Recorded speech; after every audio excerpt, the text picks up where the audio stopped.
Nas últimas eleições na Alemanha, os eleitores da antiga região da Alemanha Oriental demonstraram um apoio esmagador ao partido de extrema-direita alternativa para a Alemanha AfD.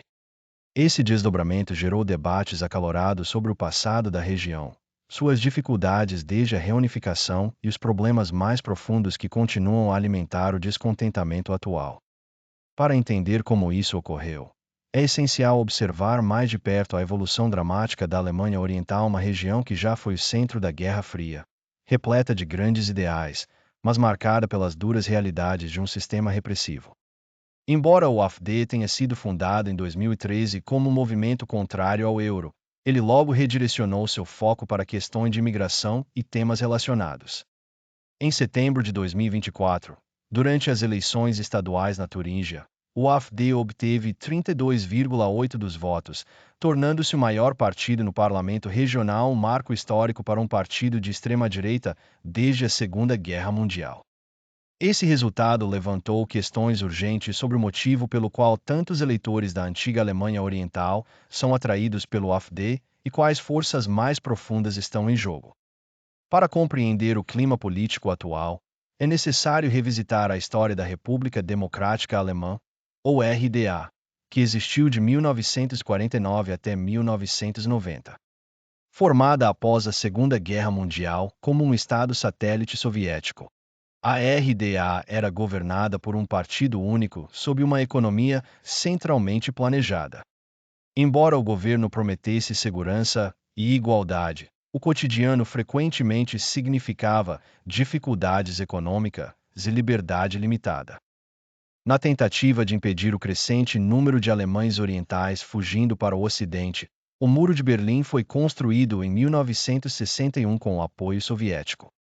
Por quase 3 décadas, esse muro se ergueu como um símbolo sombrio de divisão, separando amigos e famílias enquanto representava o conflito mais amplo entre os blocos socialista e capitalista.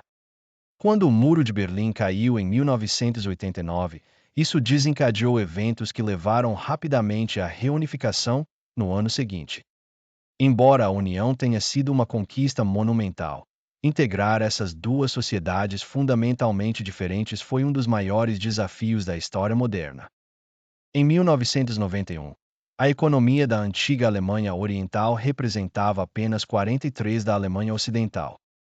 Em 2022, esse número subiu para 79%, mas essa lacuna persistente deixou muitos alemães orientais se sentindo esquecidos em um país supostamente unificado.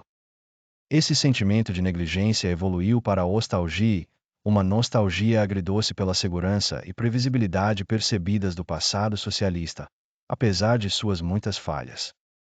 Disparidades econômicas e sociais desempenharam um papel significativo na formação das atitudes políticas. Desiludidos com as mudanças drásticas após a reunificação, muitos eleitores da antiga Alemanha Oriental começaram a desconfiar dos partidos tradicionais que há muito dominavam a política da Alemanha Ocidental. Esse sentimento tornou-se particularmente evidente nas eleições federais de 2025, quando quase metade dos eleitores do leste apoiou o AfD.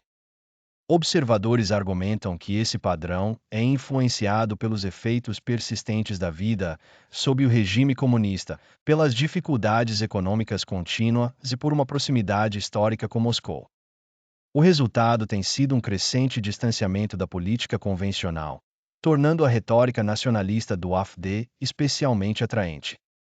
A trajetória de Angela Merkel oferece um contraponto marcante a esses sentimentos de descontentamento. Nascida na RDA, ela se formou como cientista sob as regras rígidas de um sistema controlado pelo Estado. Suas experiências iniciais, incluindo sua mudança de Hamburgo para uma pequena cidade no leste, deram-lhe uma perspectiva disciplinada e metódica. Ela estudou física na Universidade de Leipzig, obteve um doutorado em química quântica e trabalhou no Instituto Central de Química Física. Quando o Muro de Berlim caiu, Merkel aproveitou o momento. Ela se juntou ao movimento Despertar Democrático. Em seguida, migrou para a União Democrática Cristã, onde ascendeu sob a orientação do chanceler Helmut Kohl. Kohl a chamou famosamente de Das Mädchen, ou a garota, mas ela rapidamente ganhou reputação de pragmatismo e competência, servindo como ministra para Mulheres e Juventude e, posteriormente, para o Meio Ambiente. Eventualmente, ela liderou a CDU. Em 2005, tornou-se a primeira chanceler mulher da Alemanha e a primeira oriunda da antiga Alemanha Oriental. Sua trajetória de cientista em um estado repressivo a uma das líderes mais influentes do mundo mostra como a mentalidade disciplinada formada na RDA pode evoluir para um estilo de liderança globalmente respeitado, definido por deliberação cuidadosa, pragmatismo e unidade. Ainda assim, muitos eleitores na antiga Alemanha Oriental continuam depositando sua confiança no AfD.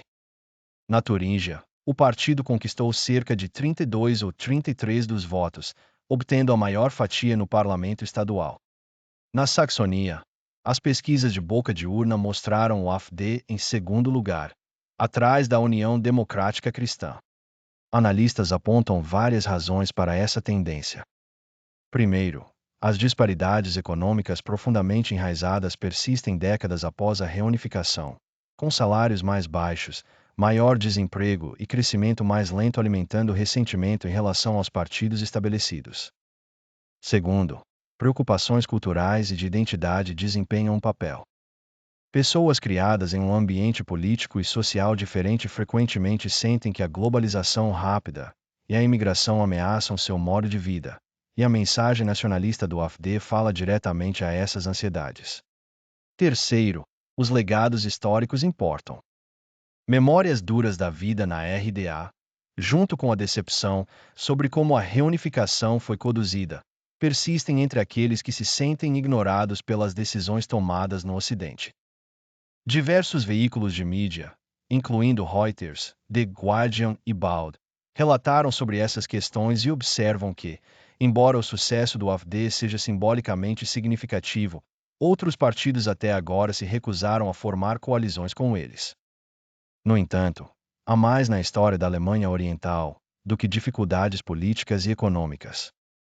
A história da região está repleta de exemplos surpreendentes de resiliência, criatividade e até humor. Quando o Muro de Berlim foi erguido pela primeira vez em 1961, inspirou inúmeras tentativas de fuga que demonstraram tanto coragem quanto engenhosidade, túneis escavados sob o muro, balões de ar quente feitos em casa e até pequenos submarinos projetados para atravessar rios. Uma história lendária descreve um jovem escalando o muro sob intenso tiroteio, amarrado apenas por um lençol ao redor da cintura. Embora tenha sido capturado no final, seu esforço ousado tornou-se um símbolo de resistência e esperança. Sob a vigilância constante da Stasi, o humor funcionava como uma válvula de escape.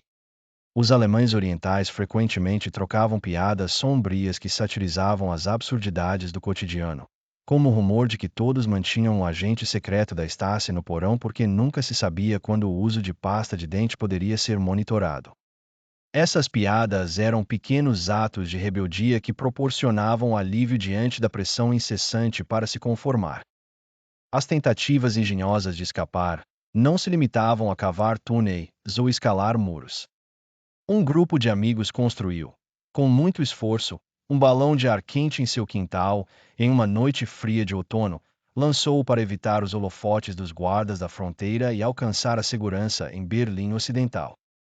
Essa criatividade simbolizava a determinação de muitos alemães orientais em fugir de uma vida marcada pela repressão. O cotidiano era permeado por rumores de que uma brecha nas cortinas poderia revelar uma câmera escondida instalada por um vizinho vigilante. De fato, dizia-se que a cada 166 pessoas, uma era informante secreta, destacando quão profunda era a cultura de vigilância. Outro episódio marcante na história da Alemanha Oriental foi o Levante de 17 de junho de 1953.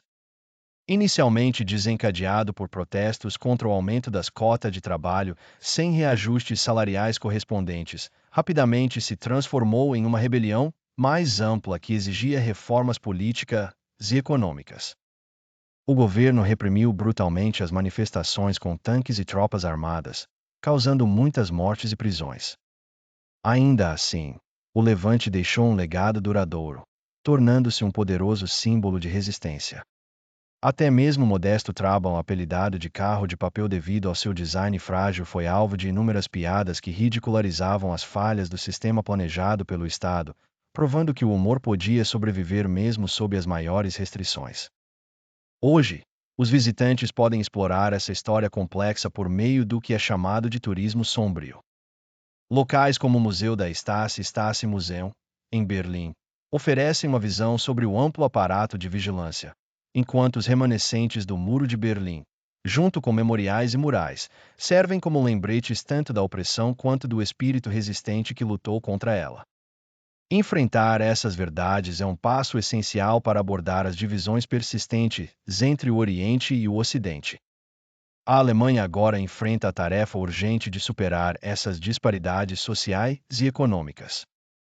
A verdadeira unificação exige não apenas grandes investimentos em infraestrutura, educação e inovação, mas também um profundo reconhecimento de como a reunificação e as políticas subsequentes impactaram a vida das pessoas. A história da Alemanha Oriental é uma narrativa de resiliência, imaginação, acima de tudo, do desejo humano pela liberdade. Desde fugas audaciosas até o humor sombrio, da conformidade forçada aos atos de desafio, cada capítulo destaca como as pessoas sobrevivem e até prosperam em condições difíceis.